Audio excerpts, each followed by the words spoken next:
मित्र हो, उद्धव ठाकरे यांच्या शिवसेनेतून फुटून जाताना खासदार ओमराजे निंबाळकर यांनी किती काही सांगितलं होतं बघा. आता त्यांच्या प्रत्येक विधानातला खोटेपणा उघडा पडत चाललेला आहे. निधी मिळत नसल्याचं कारण सांगितलं, पण त्यांना भरपूर निधी मिळालेला होता हे सुद्धा आता समोर आलं. शिंदे गटात जाण्याचा आपला निर्णय राजकीय दृष्ट्या बरोबर आहे असं त्यांनी पुण्यात सांगितलेलंही होतं. कोर्टाचा निकाल त्यांच्या विरोधात गेला आणि ते म्हणाले आपण अजून कुठला निर्णयच घेतलेला नाही. मतदारसंघामध्ये जाऊन कार्यकर्ते मतदारांशी चर्चा करून पुढचा निर्णय घेऊ. लोकांना खरंही वाटलं. सोशल मीडियावरून त्यांचेच मतदार आणि कार्यकर्ते सुद्धा शिंदे गटामध्ये जाण्यासाठी विरोध करीत होते. पण ओमराजे निंबाळकर यांनी जाणीवपूर्वक त्याकडे डोळेझाक केली आणि त्यांनी कार्यकर्त्यांच्या बैठकीचा एक फार्स घडवून आणला आणि आपण शिंदे गटात जात आहोत असं जाहीर करण्याची एक औपचारिकता त्यांनी पूर्ण केली. त्यांचे समर्थक त्यांच्यासोबत असल्याचं दाखवलं गेलं, पण मतदार आणि एकनिष्ठ कार्यकर्ते राजे निंबाळकर यांच्या विरोधामध्ये उभे राहिलेले आहेत.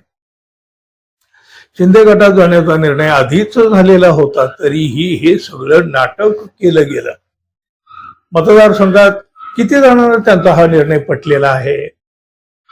ओमराजे निंबाळकर यांचे बंधू मकरंद राजे निंबाळकर यांनाही तो पटलेला नाही. नुसता पटलेला नाही असं नाही, तर त्यांनी ओमराजे यांच्या विरोधात दंड थोपटले आहेत. उद्धव ठाकरे यांना धोका देण्याचा आणि शिंदे गटामध्ये जाण्याचा निर्णय ओमराजे यांनी 1 महिन्यापूर्वीच घेतलेला होता. महिन्यापूर्वी त्यांनी आपल्याला सांगितलेलंही होतं अशी पडद्याआडची माहिती मकरंद राजे यांनी आता उघड केली आहे.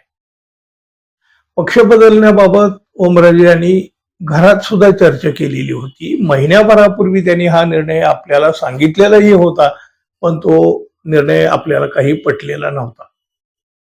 पक्षप्रमुख उद्धव ठाकरे यांनी पडत्या काळामध्ये आणि संघर्षाच्या वेळी आमची जी साथ दिली ती विसरून त्यांची साथ सोडणं मला अजिबात पटलेलं नाही. मी त्यांच्या या निर्णयाला घरामधूनच तीव्र विरोध केला होता असं या मकरंद राजे निंबाळकर यांनी म्हटलं आहे. बघा, राजकारणामध्ये सरड्यापेक्षा सुद्धा जास्त रंग बदलले जातात असं म्हणतात. जिवंत असेपर्यंत उद्धव ठाकरे यांना सोडणार नाही अशी शपथ ओमराजे निंबाळकर यांनी घेतली होती आणि तीच शपथ पायदळी तुडवून त्यांनी शिंदे गटामध्ये जाण्याचा निर्णय घेतला. मात्र ज्या गावच्या बोरी त्याच गावच्या बाभळी असतात अशी आपल्या मराठीमध्ये एक म्हण आहे बघा. आता ओमराजे निंबाळकर यांच्या विरोधात त्यांच्याच घरातल्या व्यक्तीने शड्डू ठोकलेला आहे. ओमराजे निंबाळकर यांचे बंधू हे मकरंद राजे उर्फ नंदूराजे निंबाळकर, त्यांनी ओमराजे निंबाळकर यांची साथ सोडून उद्धव ठाकरे शिवसेनेमध्येच राहण्याचा निर्णय घेतलेला आहे. ओमराजेंचा निर्णय पाहून मतदारांनी तर त्यांच्याकडे पाठ फिरवलेलीच आहे, पण त्यांचे भाऊ मकरंद राजे आता त्यांच्याच विरोधामध्ये उभे राहिलेले आहेत. आपण उद्धव ठाकरे शिवसेनेतच राहणार असून धाराशिवचा गड हा उद्धव ठाकरे यांचाच आहे आणि तो अधिक मजबूत करण्यासाठी प्रयत्नही करू. ओमराजे यांच्या विरोधात लढण्याचा जर पक्षानं आदेश दिला तर त्यांच्याशीही 2 हात करण्याची तयारी आपली आहे असं सुद्धा या मकरंद राजे यांनी म्हटलं. म्हणजे गद्दारी विरुद्ध निष्ठा अशी लढाई आता इथं सुरू झाली म्हणावी लागेल. आणि नेमक्या अशा वेळी उद्धव ठाकरे यांनी नेहले पे दह्याला फेकला आहे. उद्धव ठाकरे यांनी मकरंद राजे यांना फोन करून धाराशिवमध्ये पक्ष बळकट करावा असं सांगितल्याची चर्चा आहे.